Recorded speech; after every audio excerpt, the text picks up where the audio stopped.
Un saludo muy afectuoso para toda la audiencia y para el Ministerio Verdad Adventista. Agradezco a Dios la oportunidad de estudiar la lección número 8 titulada Jesús, el mediador del nuevo pacto. Tenemos nuestro versículo de memoria en Hebreos 8:6 y dice: Pero ahora tanto mejor ministerio es el suyo cuanto es mediador de un mejor pacto establecido sobre mejores promesas. La epístola a los Hebreos nos presenta el avance progresivo de la exposición teológica sobre la superioridad de Cristo.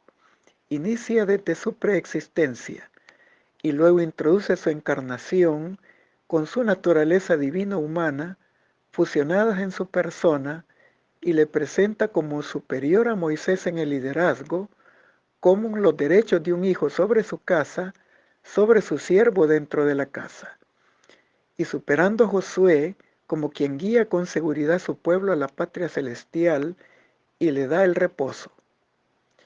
En los capítulos 4 al 7 nos presenta su ministerio celestial como sumo sacerdote en el orden de Melquisedec, su función de mediador de un nuevo pacto que supera las expectativas del sacerdocio levítico en el llamado antiguo pacto.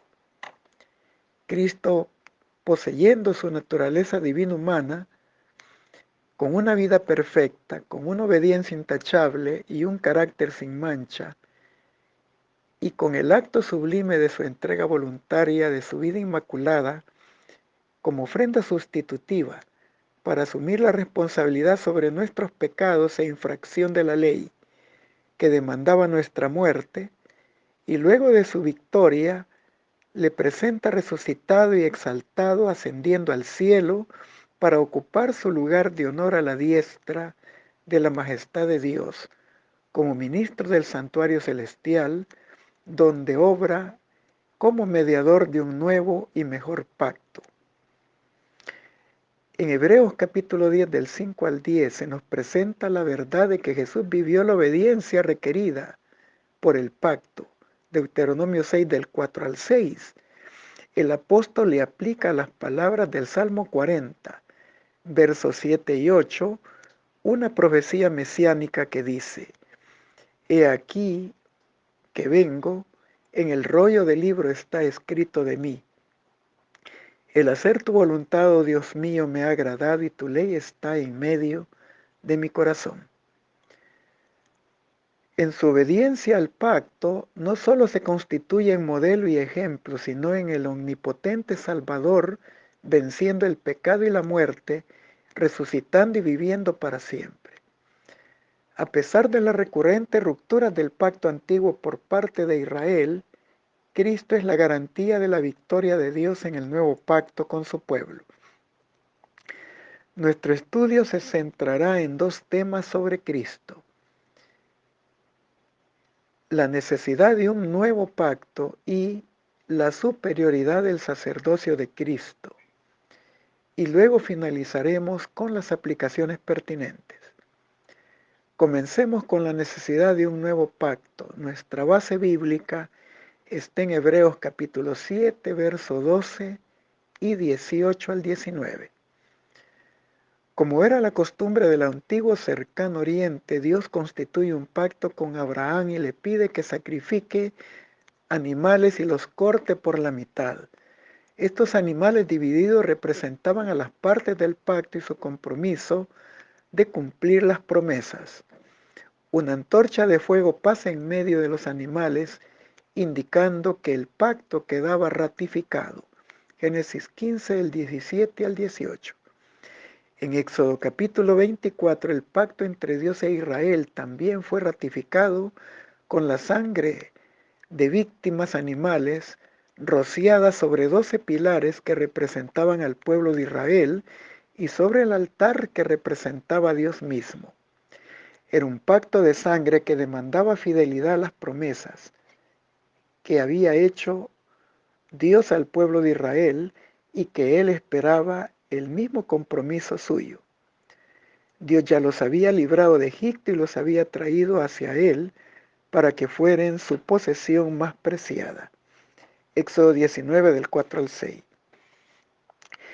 Dios en el Sinaí estableció un proceso formal, una estructura legal mediante la cual le adopta a Israel como su familia.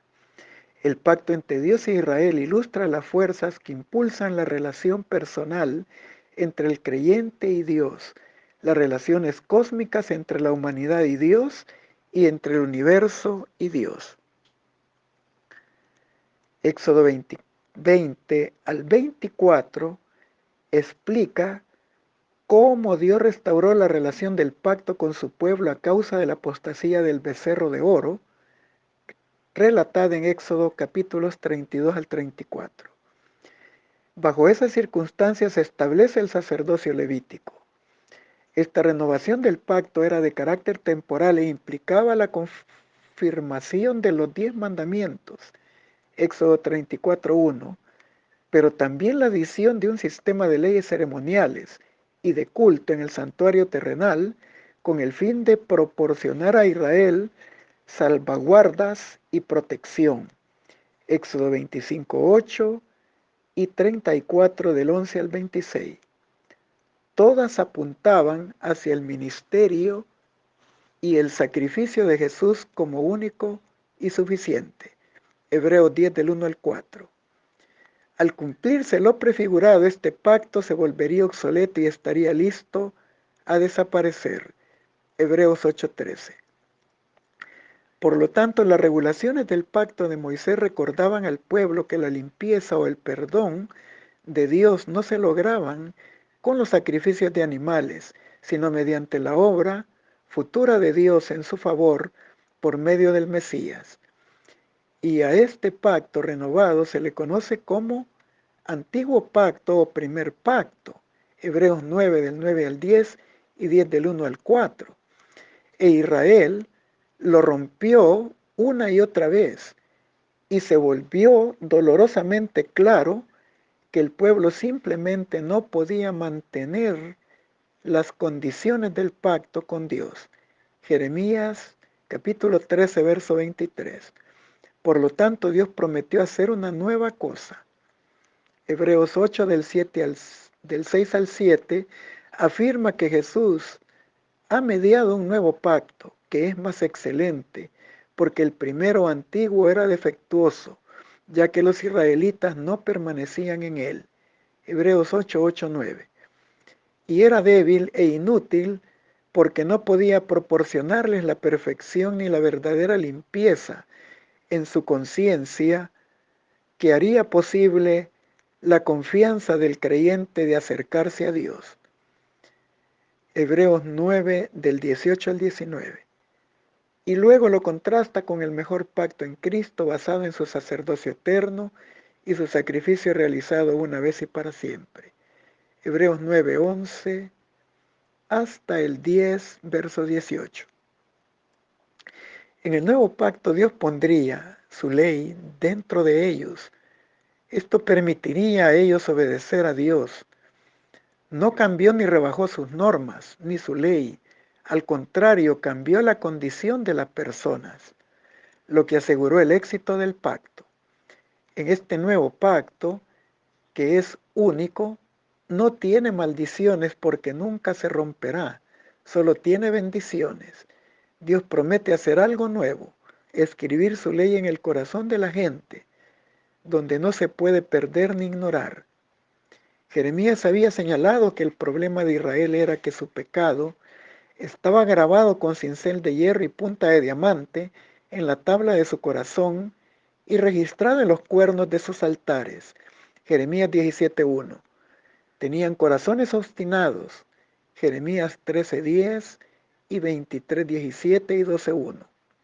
Por lo tanto, les era imposible hacer lo correcto. Jeremías 13:23. Necesitaban una cirugía de corazón. Jeremías 4:4. Por consiguiente, Dios prometió inscribir su ley en sus corazones para promover su obediencia. Salmo 48, Salmo 119:11 y Deuteronomio 11:18. Por lo tanto, Jeremías y Ezequiel se refieren en otra parte a un corazón nuevo y un espíritu nuevo dados al pueblo. Ezequiel 18:31, 36, 26, Jeremías 24, 7, 32, 39 y Ezequiel 11, 19. Los autores del Nuevo Testamento se refieren a esta acción divina como regeneración o nuevo nacimiento. Juan capítulo 1 del 10 al 13, capítulo 3 verso 1 al 10, Tito 3 verso 5, Primera de Pedro 1, 3 y 23 y Primera de Juan 4 verso 7 y 5 verso 18. Pero además de esta capa fundamental, Dios quiere inscribir en el corazón de su pueblo la declaración total de su voluntad. Desea que su pueblo pueda vivir plenamente de acuerdo con Él. El nuevo pacto también promete que Dios perdonaría sus pecados. Esta promesa se refiere mucho más que simplemente a la absolución de los creyentes de cualquier crimen cometido. Dios promete que no se acordará más de sus pecados. Esto implica una restauración de la relación entre Él y su pueblo. De manera similar, Dios promete que limpiará la conciencia de ellos de cualquier pecado. Hebreos 9:14, Hebreos 10 del 1 al 4 y verso 22. Lo que le dará la confianza e incluso la audacia para acercarse a Él en plena certidumbre de fe. Hebreos 10:22. Ahora, en virtud de la mediación y la garantía que es dada por el Hijo de Dios, Hebreos 7:22, Dios cumplirá los propósitos de su pacto. Dios no cambió su ley ni rebajó sus normas, sino que envió a su Hijo para que con su sacrificio confirmara la vigencia de la ley y el precio inmensurable que se pagó para cubrir la deuda de nuestra transgresión. En su victoria y en su ministerio sacerdotal, el Hijo de Dios nos ofrece la garantía de fiel cumplimiento de las promesas del pacto. Hebreos 7:22 y capítulo 6 del 18 al 20. Por eso este pacto no menciona, como dice 2 de Timoteo 2, verso 13, de que todas las promesas son en Cristo sí y amén. Tienen un fiel cumplimiento. No podemos pasar por alto esa fidelidad.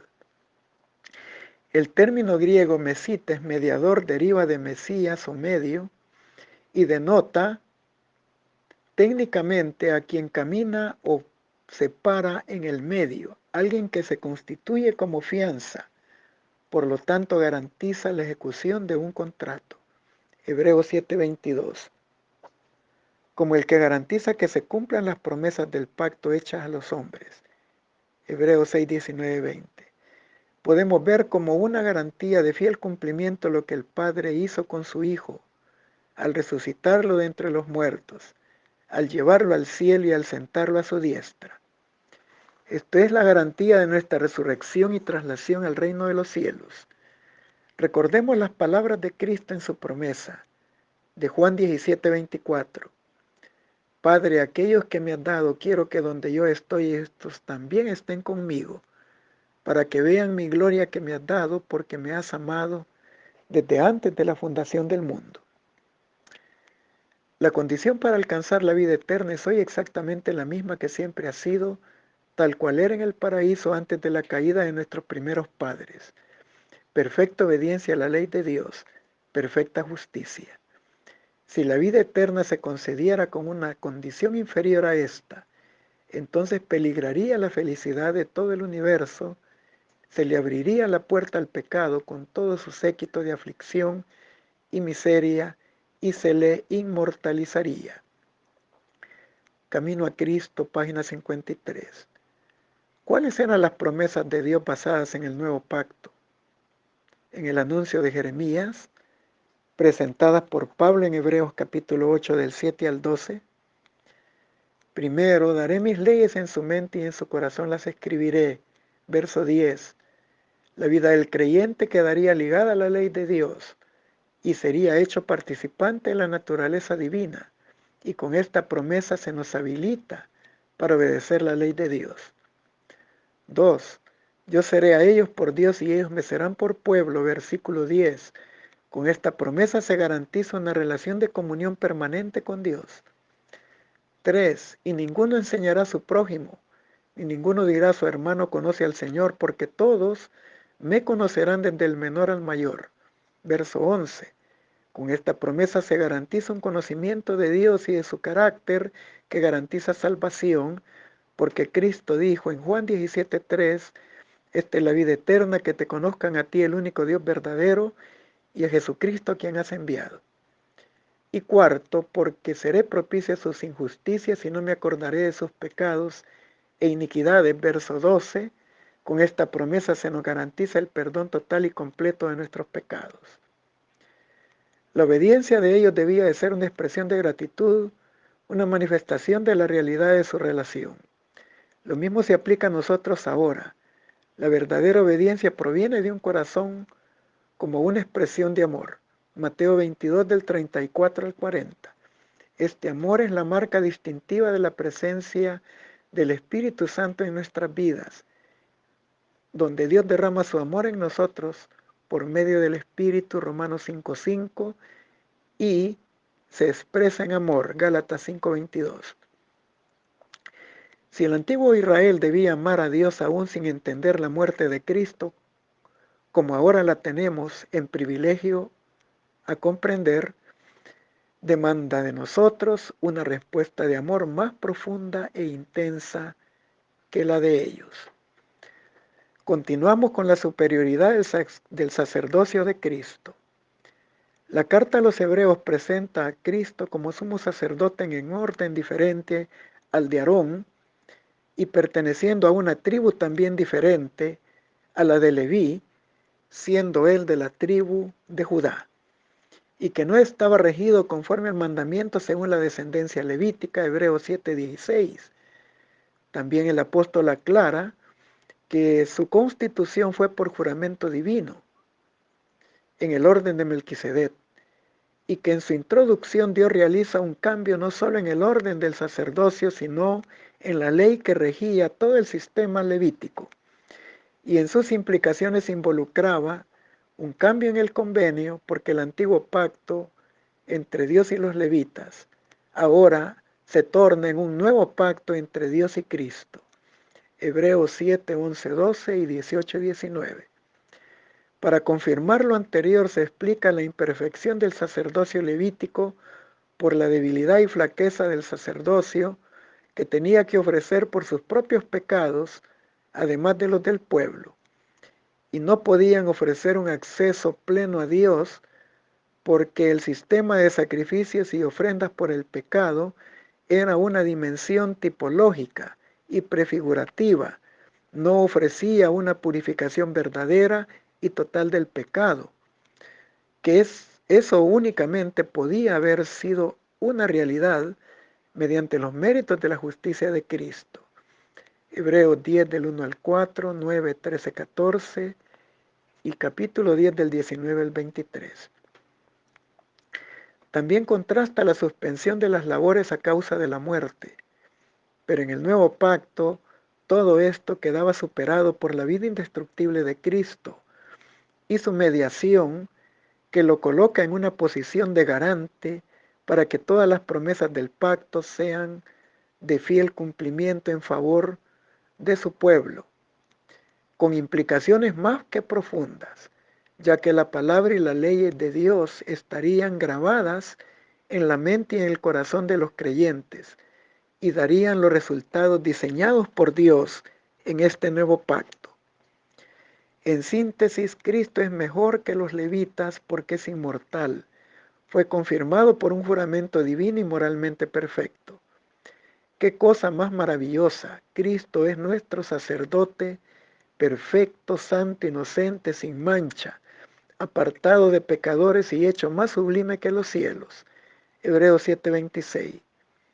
Cristo es mejor que los levitas porque es inmortal, preconfirmado por un juramento divino y moralmente perfecto. Hebreos 7:27. Ahora volvemos a las aplicaciones personales o pertinentes. Cuando la ley de Dios está escrita en el corazón, se manifiesta mediante una vida pura y santa. Los mandamientos de Dios no son letra muerta, son espíritu y son vida, y someten la imaginación y hasta los pensamientos a la voluntad de Cristo. El corazón en el cual están escritos será guardado con toda diligencia, porque de él mana la vida. Todos los que amen a Jesús y guarden sus mandamientos tratarán de evitar hasta la más mínima apariencia del mal, no porque estén obligados a hacerlo, sino porque estarán copiando un modelo puro y sentirán aversión por todo lo que no esté de acuerdo con la ley escrita en sus corazones. No manifestarán suficiencia propia, sino que confiarán en Dios, el único que puede librarlos del pecado y la impureza. La atmósfera que los rodee será pura, no contaminarán sus propias almas ni la de los demás. Se complacerán en obrar con justicia, en amar misericordia y en humillarse para andar con su Dios. Cada día con Dios, página 144. La misma ley que fue grabada en tablas de piedra es escrita por el Espíritu Santo sobre las tablas del corazón. En lugar de tratar de establecer nuestra propia justicia, aceptamos la justicia de Cristo. Su sangre expía nuestros pecados. Su obediencia es aceptada en nuestro favor. Entonces el corazón renovado por el Espíritu Santo producirá los frutos del Espíritu. Mediante su gracia, viviremos obedeciendo la ley de Dios escrita en nuestro corazón. Al poseer el Espíritu de Cristo andaremos como Él anduvo. Por medio del profeta, Cristo declaró respecto de sí mismo: el hacer tu voluntad, oh Dios mío, me ha agradado y tu ley está en medio de mi corazón. Salmo 48. Y cuando vivió entre los hombres, dijo: no me ha dejado solo el Padre, porque yo lo que a Él le agrada hago siempre. Juan 8:29, Patriarcas y Profetas 342. Nótese, sin embargo, que la obediencia no es un mero cumplimiento externo, sino un servicio de amor. La ley de Dios es una expresión de la misma naturaleza de su autor, es la personificación del gran principio del amor, y es por lo tanto el fundamento de su gobierno en los cielos y en la tierra. Si nuestros corazones están renovados a la semejanza de Dios, si el amor divino está implantado en el alma, ¿no se cumplirá la ley de Dios en nuestras vidas? Cuando el principio del amor es implantado en el corazón, cuando el hombre es renovado a la imagen del que le creó, se cumple en él la promesa del nuevo pacto. Pondré mis leyes en su corazón y también en su mente las escribiré. Y si la ley está escrita en el corazón, ¿no modelará la vida? La obediencia, es decir, el servicio y la lealtad que se rinden por amor, es la verdadera prueba del discipulado. Por esto dice la Escritura: este es el amor de Dios, que guardemos sus mandamientos. Y el que dice yo le conozco y no lo guarda, es mentiroso y no hay verdad en él. En vez de eximir al hombre de la obediencia, la fe, y solo ella, nos hace partícipes de la gracia de Cristo y nos capacita para la obediencia. Camino a Cristo, página 60. Hemos sido bendecidos con este estudio y les deseo un feliz sábado en la presencia del Señor.